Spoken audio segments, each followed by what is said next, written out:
This protocol allows researchers to quantify planarian behavior and dissect the mechanisms underlying this behavior by combining quantitative behavioral analysis with molecular and chemical perturbations.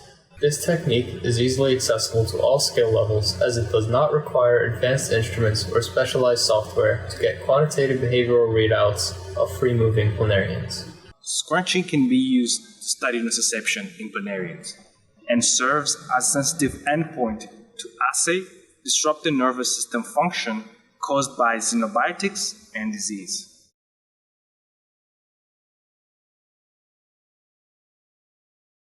Begin by placing a dimmable LED panel upon a flat surface, which will provide a uniform white background and can be used as an adjustable light source to obtain appropriate contrast. Place a 100 mm Petri dish arena on the LED panel. Mount a camera on a ring stand above the arena and adjust its position, height, and focus as necessary so that the entire arena is centered within the field of view and is in focus. Fill the arena with approximately 25 milliliters of the appropriate exposure media to half maximum volume.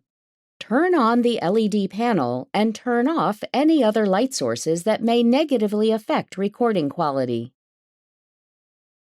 Drop a planarian at the center of the arena using a transfer pipette. When testing a chemical solution, transfer the planarian with as little of planarian water as possible so that the concentration of the chemical is not significantly changed.